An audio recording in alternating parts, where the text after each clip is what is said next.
সজনী সজনী তোমারে দেখিয়া মাতাল হইয়া গাতের ঘুম গেল উড়িয়া, সোহাগ চাঁদ বদনী ঘুমরু পায়ে দিয়া, সখী ও সখী তোমায় দেখি পরাণ ভরিয়া। আগুন দাও জ্বালাইয়া মনেরই ঠিকানায়, মামলা হইলে পরে দেখানি থানায়, রইলে তোমার কাছে মন লাগে ফুরফুরা, দেখো তোমার জন্য পাগল জুয়ান থেকে বুড়া। আসসালামু আলাইকুম দর্শক, সবাই কেমন আছেন? চলে আসলাম আবারও নতুন একটা ভিডিও নিয়ে আপনাদের মাঝে। তো আজকে আসলে এই গানটা ডেডিকেট করছি আমি শারমিনের উদ্দেশ্যে দর্শক। যেহেতু বিয়ের কন্যা সে, যখন কারোর বিয়ে বাঁধে দর্শক, আমরা কিন্তু বিয়ের কন্যাকে প্রধান আকর্ষণ মনে করি। যদিও আমাদের কন্যার কিন্তু অনেক দুঃখ, কন্যাকে নিজে গিয়ে তার যে ফিউন্সির সাথে গিয়ে তার শপিং করতে হচ্ছে দর্শক। কন্যার দুঃখের কোনো শেষ নাই। কন্যার আরও সমস্যা দর্শক। কি সমস্যা কন্যার? কন্যা মুরব্বিয়ানা স্বামী কিনতে গিয়ে রাজের সাথে মানে একটা রিক্সায় করে দর্শক যাচ্ছে, ঘাড়ে পিঠে মানে আর কোথায় কোথায় যে দর্শক হাত বুলাচ্ছে আর না বলি, মানে এটা হচ্ছে দর্শক সেলফ প্লেজার দর্শক। হ্যাঁ, ধরেন যে একটু দুষ্টু মিষ্টি যে প্রেমের বয়স, সেটা তো পার করে শারমিন এক স্বামীর থেকে তালাক পেয়ে তারপরে ধরেন মালয়েশিয়া সিঙ্গাপুরে সব লোকের খাট কাঁপিয়ে তারপর এখন বাংলাদেশে এসে তার কপালে জুটেছে রাজ। তো গত ভিডিওতে আমি বলেছিলাম শারমিন প্রেগনেন্ট, যদি আমি বলিনি আসলে শারমিনের বাচ্চার বাপকে, কারণ এটা আমি সত্যি নিজেও জানি না। হয়তোবা শারমিনই ভালো বলতে পারবে, হয়তোবা ডিক্লারেশন যখন আসবে। তো শারমিনের এই ভিডিওতে একরকম দেখি যে শারমিন রাজকে দেখাতেই চায় না, অন্যদিকে আবার যখন রাজের ভিডিও দেখি দর্শক, তখন দেখি রাজের ভিডিওতে অথবা বিল্লালের ভিডিওতে আমরা ইন্টিমেসি দেখতে পারি দর্শক। শারমিন আর রাজের মধ্যে একটা ইন্টিমেসি কাজ করে। তো মিমের কিন্তু দর্শক ধান পেকে গেছে, তরমুজ পেকে গেছে, যা পাকানোর তা পেকে গেছে দর্শক। তো মিমের তরমুজ পেকে আসলে কবে যে ফেটে যায় তা বলা যায় না দর্শক। ফাটলে আপনিও জানতে পারবেন, আমরাও জানতে পারবো।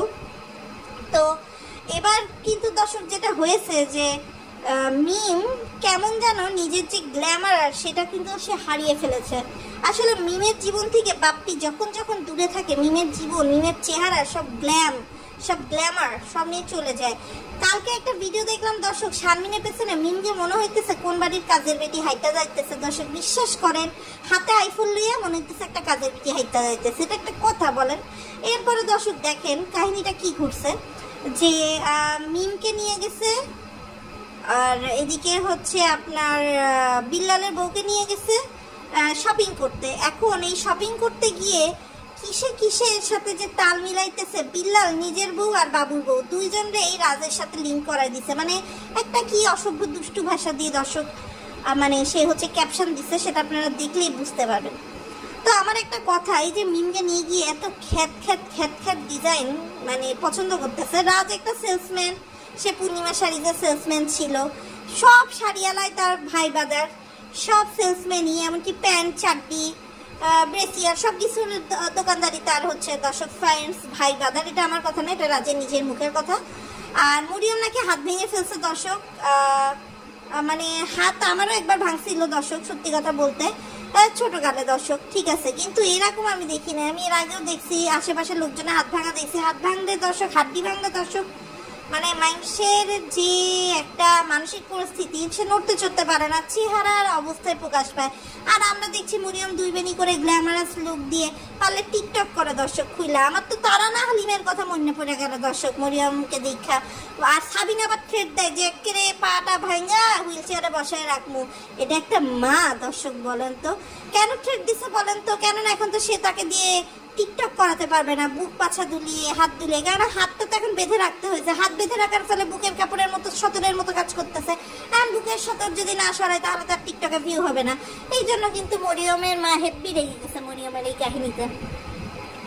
আর তিশার কথা দর্শক কি বলবো, তিশা মানে লুলুতে গিয়ে দর্শক তার জুতা ছিঁড়ে গেছে, সে লুলুতে গিয়ে জুতা কিনবে। সে জুতা কিনতে গিয়ে সে দুই সাইজের জুতো তার জন্য পিক করছে বাপ্পি। তো সে বাপ্পিকে বলতেছে যে হতে পারে যে এটা দুই রঙের সাইজের জুতো। তো বাপ্পি বলে যে তুমি বেশি বোঝো, তোমার মাথায় সমস্যা, এইভাবে বলছে বাপ্পি ডিরে। পরে দেখে যে না আসলেই দুটো দুই সাইজ আছে। তো পরে তিশা বলতেছে তুমি আমারে কখনোই বিশ্বাস করো না। আসলে তিশাকে তো সে বিশ্বাস করে না। আবার তিশা একটা ফোন কেনার পর তুহিনকে বলে যে তুহিন তুমি এটা চালায় 5 মিনিট নিশির সাথে কথা বলে নিবা, আমি ফোনের নাম উচ্চারণ করতে পারতেছি না, একটা স্যামসাং S24 আলট্রা, এই কথাটা সে বলতে পারছে না। স্টারবাক্সের কফির সামনে গিয়ে ছবি তুলতেছে তানকে নিয়ে, সে বলতেছে এটা কোন জায়গা আমি জানি না। দর্শক স্টারবাক্স না পড়তে পারার কি আছে দর্শক বলেন তো? মানে কোন অশিক্ষিতের ঘরে অশিক্ষিতকে তুইলা নিয়ে আসছে বাপ্পি বউ হিসেবে, একটা বিষয় বোঝেন। আর তিশারি অসহ্যতে মানে নিশি এত অসহ্য হয়ে গেছে যে সে আসেই নাই, সে বেরি হয় নাই তিশার সাথে, বলে যে যাক গায়ে বিটি গেলে যাক গা, আমি যাবো না, এরকম একটা অবস্থা। আর এদিক দিয়ে দর্শক যেটা হয়েছে যে আপনার মানে শারমিনের বিয়েটা এমন একটা টাইমে ফেলছে যে সবাই ধরেন আসবে, আবার সব পাগলের মেলা বসবে।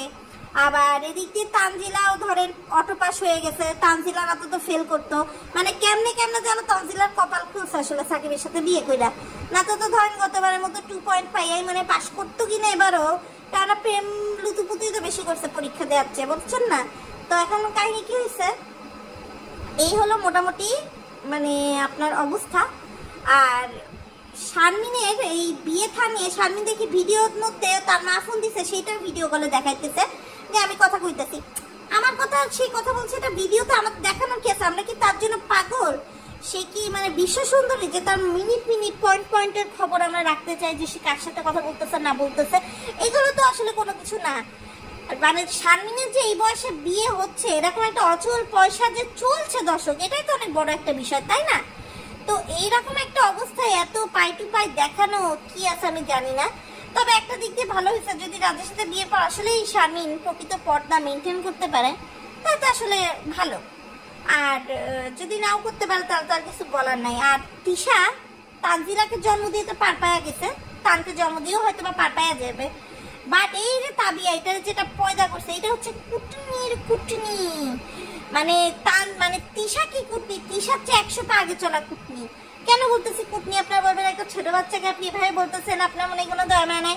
শোনেন, ছোট বাচ্চা যদি ছোট বাচ্চার মতো আচরণ করে, ছোট বাচ্চার কিউট সুইট বাবু সেনা এগুলো বলতে ভালো লাগে, কিন্তু ছোট বাচ্চা যদি এই যে বুড়ি বিটিকে মতো কুটনামি করে ভালো লাগে, তাবিয়ার অবস্থান দেখছেন আপনারা, দেখলে আপনার মনে হবে ধরে ধরে থাপড়া। এই জন্য কিন্তু 2 দিন পর সে তিশার কাছে মার খায়, মানে বুঝালো। হ্যাঁ, আর কি বলবো দর্শক, এটাই হলো মোটামুটি কথা। আর তানের কথা কি বলবো দর্শক, তান তো নাকেরটাও বের করে খাইছে, এটা আমরা আগের ভিডিওতে দেখছি। এখন দাঁতের মধ্যে যে ময়লা খাবার এটা থাকে ওইটাও বের করে খাইতেছে, মানে এমন ক্ষুধার্ত দর্শক বুঝেন, মানে নাকের শিকনি থেকে শুরু করে সবকিছু এদের পেটে হজম হয়ে যায় দর্শক, এমন একটা পরিবার এই ব্যাপারী পরিবার।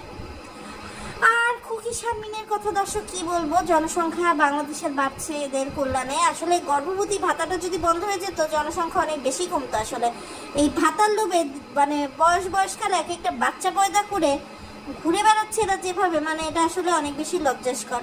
তো যাই হোক দর্শক, আজকের ভিডিওটা এই পর্যন্তই। আবার অন্য কোনো সময় অন্য কোনো নতুন ভিডিও নিয়ে আপনাদের সাথে আসবো। বেশি বেশি করে সাপোর্ট করবেন, চ্যানেল সাবস্ক্রাইব করে পাশে থাকবেন। আল্লাহ হাফেজ।